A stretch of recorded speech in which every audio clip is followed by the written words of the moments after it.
Salah satu supernova yang masih belum terkalahkan di kelompok bajak laut Kaido adalah Scatman Appo. Sosok karakter yang satu ini memang tidak bisa diremehkan begitu saja. Sejak kemunculan pertama kalinya di Kepulauan Sabaody, Appo diperlihatkan bertarung dengan salah satu admiral yaitu Kizaru dengan menggunakan kekuatan buah iblisnya. Meskipun kita semua belum mengetahui nama dan jenis kekuatan buah iblis yang dimiliki oleh Appo ini, tapi besar kemungkinan bahwa buah iblis ini bertipe Paramecia, di mana kekuatan buah iblis ini mampu membuat tubuhnya menjadi alat musik apapun, seperti mengubah lengannya menjadi trompet, mengubah giginya menjadi touch piano, mengubah dadanya menjadi drum, lengan kanannya menjadi bass, dan rahangnya menjadi sebuah simbal. Dari semua alat musik tersebut, Appo mampu menciptakan sebuah nada musik yang digunakan untuk menyerang musuhnya. Salah satu serangan yang bisa dihasilkan dari kekuatan buah iblis Appo ini adalah sebuah tebasan yang persis seperti menggunakan pedang. Tebasan ini pun muncul di suara simbal yang diciptakan oleh Appo dari rahangnya. Hal ini pun pernah diperlihatkan oleh Appo untuk menyerang Zoro di Onigashima. Lebih tepatnya pada episode One Piece 986, di mana Zoro menyebutkan bahwa dia tidak bisa melihat arah serangan Appo. Artinya tebasan berbahaya ini tiba-tiba muncul begitu saja di dada Zoro. Nah, selain itu, ternyata masih ada beberapa fakta menarik tentang sosok karakter yang akan menjadi musuh tangguh bagi aliansi bajak laut topi jerami. Dan tanpa basa-basi lagi, check it out.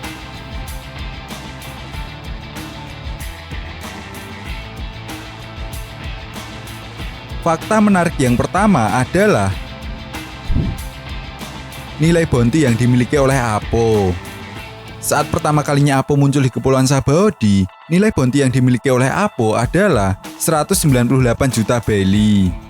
Di mana ketika itu kita diperlihatkan Appo yang sedang berlari dari kejaran Admiral Kizaru. Di sisi lain, kita juga diperlihatkan kekuatan buah iblis milik Appo yang mampu menyerang Admiral Kizaru dengan sangat mudah. Beruntung, kekuatan buah iblis yang dimiliki oleh Admiral Kizaru adalah tipe buah iblis Logia, sehingga serangan Appo tersebut tidak membuat Kizaru terluka. Tidak diketahui pasti bagaimana Appo bisa lolos dari Admiral Kizaru, tetapi yang jelas setelah time skip, nilai bounty yang dimiliki oleh Appo meningkat menjadi 350 juta belly. Fakta menarik yang kedua adalah sudah menjadi anggota bajak laut Kaido sebelum dia membentuk aliansi dengan bajak laut Kid. Setelah time skip, ada momen di mana Hawkins, Appo, dan Kid membentuk sebuah aliansi untuk mengalahkan Yonko Akagami no Shanks. Sampai suatu ketika, ada momen di mana makhluk terkuat di dunia One Piece datang dengan cara terjun bebas dari Pulau Langit. Ya, Yonko Kaido datang ke tempat di mana Hawkins, Appo, dan Kid membentuk aliansi mereka.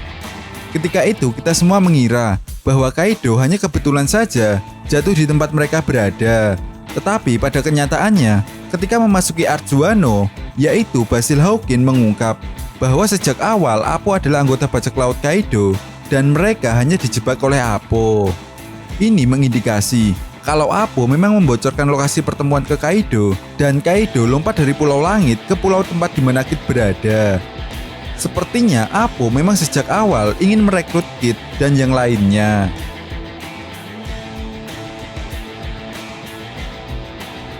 Next, fakta menarik yang ketiga adalah bajak laut yang menginspirasi Appo. Memiliki penampilan yang unik dengan rambut yang panjang dan gaya berpakaiannya, Appo terlihat seperti memiliki pengaruh budaya Tiongkok. Nah, uniknya Oda Sensei pernah mengungkap bahwa negara dari Appo di dunia nyata adalah Tiongkok. Selain itu, menariknya, Oda juga ternyata menggambarkan sosok Appo yang terinspirasi dari salah satu bajak laut Tiongkok yang bernama Cui Appo. Menurut sejarah, Cui Appo adalah salah satu bajak laut legendaris yang cukup ditakuti di eranya karena kepopulerannya menebar teror di wilayah Laut Cina Selatan. Tidak tanggung-tanggung, Cui Appo dikatakan memimpin 50 kapal bajak laut. Fakta menarik yang keempat adalah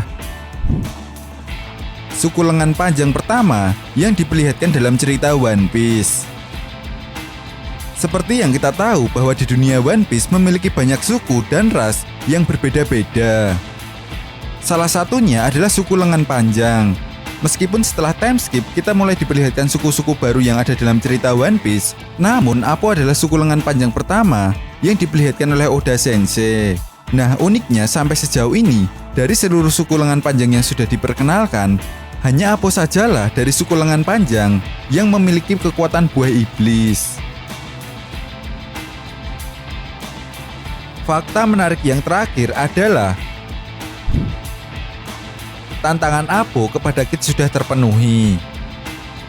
Saat di Kepulauan Sabaody ada momen di mana Apo dan Kid bertemu. Ketika itu Kid menyerang Apo karena Kid merasa tidak terima dipelototi oleh Apo.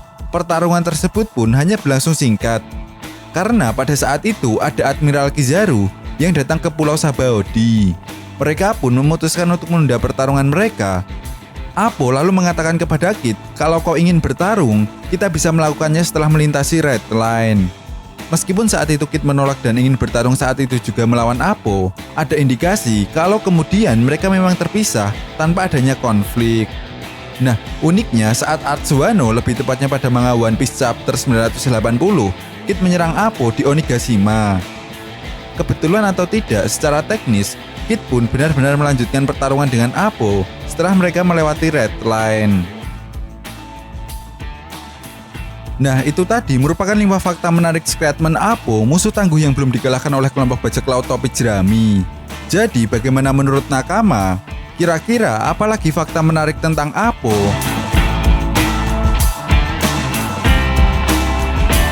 Oke, jika kalian punya pendapat lain, silahkan berikan komentar kalian di kolom komentar. Sekian pembahasan video kali ini dan sampai jumpa lagi di pembahasan berikutnya. Terima kasih.